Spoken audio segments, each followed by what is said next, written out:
C.S. Lewis, Mere Christianity, Book 4, Beyond Personality, or First Steps in the Doctrine of the Trinity. Section 1, Making and Begetting. Everyone has warned me not to tell you what I am going to tell you in this last book. They all say the ordinary reader does not want theology. Give him plain, practical religion. I have rejected their advice. I do not think the ordinary reader is such a fool. Theology means the science of God, and I think any man who wants to think about God at all would like to have the clearest and most accurate ideas about him which are available. You are not children. Why should you be treated like children? In a way, I quite understand why some people are put off by theology. I remember once when I had been giving a talk to the RAF, an old hard-bitten officer got up and said, "I've no use for all that stuff. But mind you, I'm a religious man too. I know there's a God. I've felt him, out alone in the desert at night. The tremendous mystery. And that's just why I don't believe all your neat little dogmas and formulas about him. To anyone who's met the real thing, they all seem so petty and pedantic and unreal." Now, in a sense, I quite agreed with that man. I think he had probably had a real experience of God in the desert, and when he turned from that experience to the Christian creeds, I think he really was turning from something real to something less real. In the same way, if a man has once looked at the Atlantic from the beach and then goes and looks at a map of the Atlantic, he also will be turning from something real to something less real, turning from real waves to a bit of colored paper. But here comes the point. The map is admittedly only colored paper, but there are two things you have to remember about it. In the first place, it is based on what hundreds and thousands of people have found out by sailing the real Atlantic. In that way, it has behind it masses of experience just as real as the one you could have from the beach, only, while yours would be a single, isolated glimpse, the map fits all those different experiences together. In the second place, if you want to go anywhere, the map is absolutely necessary. As long as you are content with walks on the beach, your own glimpses are far more fun than looking at a map. But the map is going to be more use than walks on the beach if you want to get to America. Now, theology is like the map.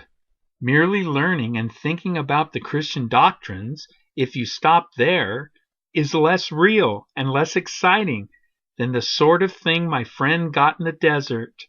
Doctrines are not God. They are only a kind of map. But that map is based on the experience of hundreds of people who really were in touch with God, experiences compared with which any thrills or pious feelings you and I are likely to get on our own are very elementary and very confused. And secondly, if you want to get any further, you must use the map. You see, what happened to that man in the desert may have been real and was certainly exciting, but nothing comes of it. It leads nowhere. There is nothing to do about it. In fact, that is just why a vague religion, all about feeling God in nature, and so on, is so attractive. It is all thrills and no work, like watching the waves from the beach, but you will not get to Newfoundland by studying the Atlantic that way, and you will not get eternal life by simply feeling the presence of God in flowers or music. Neither will you get anywhere by looking at maps without going to sea, nor will you be very safe if you go to sea without a map. In other words, theology is practical, especially now. In the old days, when there was less education and discussion, perhaps it was possible to get on with a very few simple ideas about God. But it is not so now. Everyone reads, everyone hears things discussed. Consequently, if you do not listen to theology, that will not mean that you have no ideas about God. It will mean that you have a lot of wrong ones, bad, muddled, out-of-date ideas. For a great many of the ideas about God which are trotted out as novelties today are simply the ones which real theologians tried centuries ago and rejected. To believe in the popular religion of modern England is retrogression, like believing the earth is flat. For when you get down to it, is not the popular idea of Christianity simply this? That Jesus Christ was a great moral teacher, and that if only we took his advice, we might be able to establish a better social order and avoid another war? Now, mind you, that is quite true, but it tells you much less than the whole truth about Christianity, and it has no practical importance at all. It is quite true that if we took Christ's advice, we should soon be living in a happier world. You need not even go as far as Christ. If we did all that Plato or Aristotle or Confucius told us, we should get on a great deal better than we do. And so what? We never have followed the advice of the great teachers. Why are we likely to begin now? Why are we more likely to follow Christ than any of the others? Because he is the best moral teacher? But that makes even less likely that we shall follow him. If we cannot take the elementary lessons, is it likely we are going to take the most advanced one?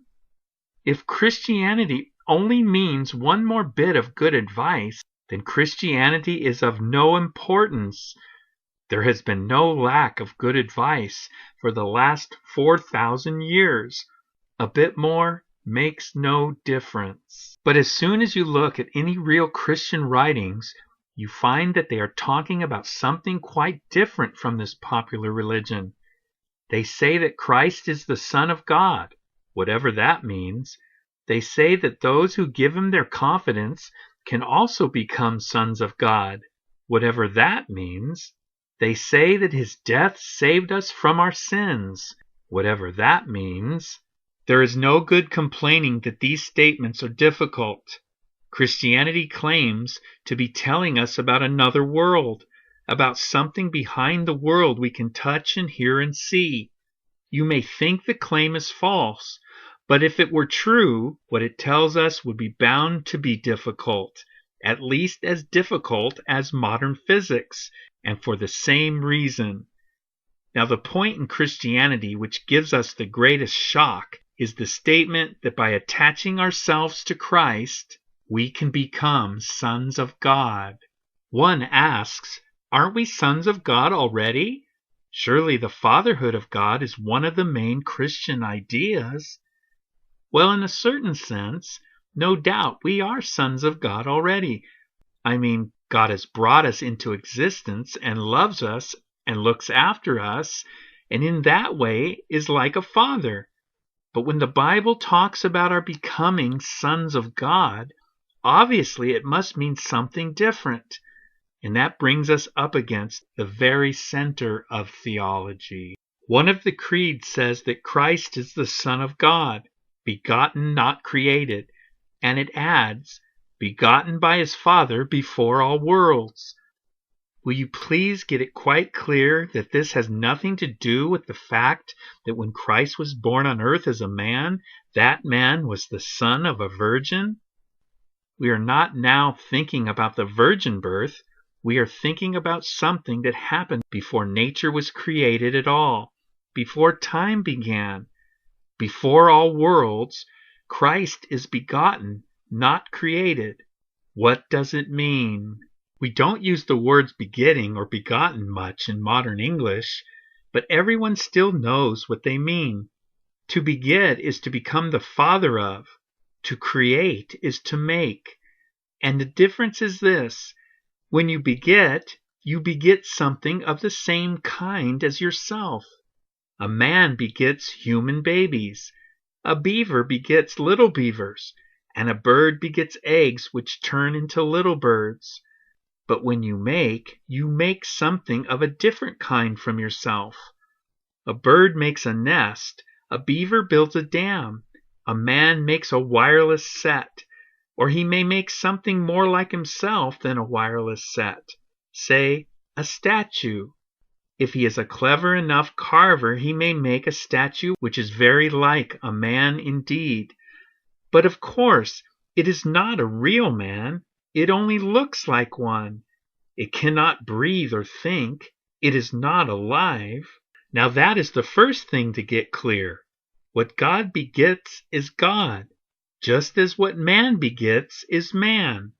What God creates is not God, just as what man makes is not man. That is why men are not sons of God in the sense that Christ is. They may be like God in certain ways, but they are not things of the same kind. They are more like statues or pictures of God. A statue has the shape of a man, but it is not alive. In the same way, man has, in a sense I'm going to explain, the shape or likeness of God, but he has not got the kind of life God has. Let us take the first point, man's resemblance to God, first. Everything God has made has some likeness to himself.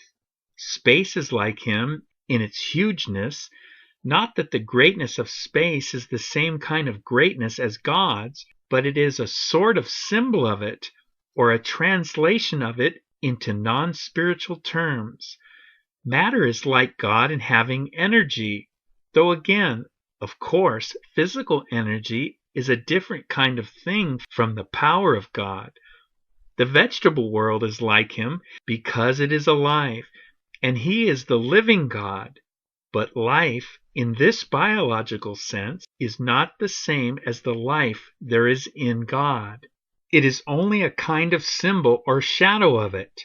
When we come on to the animals, we find other kinds of resemblance in addition to biological life.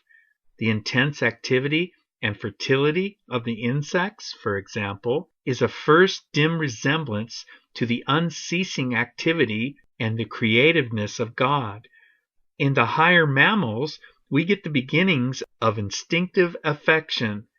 That is not the same thing as the love that exists in God, but it is like it, rather in the way that a picture drawn on a flat piece of paper can nevertheless be like a landscape. When we come to man, the highest of the animals, we get the completest resemblance to God which we know of. There may be creatures in other worlds who are more like God than man is, but we do not know about them. Man not only lives, but loves and reasons. Biological life reaches its highest known level in him. But what man, in his natural condition, has not got, is spiritual life, the higher and different sort of life that exists in God. We use the same word life for both, but if you thought that both must therefore be the same sort of thing, that would be like thinking that the greatness of space and the greatness of God were the same sort of greatness. In reality, the difference between biological life and spiritual life is so important that I am going to give them two distinct names.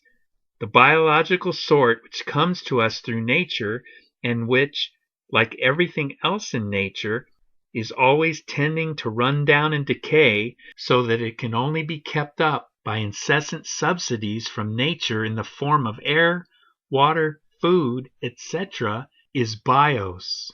The spiritual life which is in God from all eternity and which made the whole natural universe is Zoe.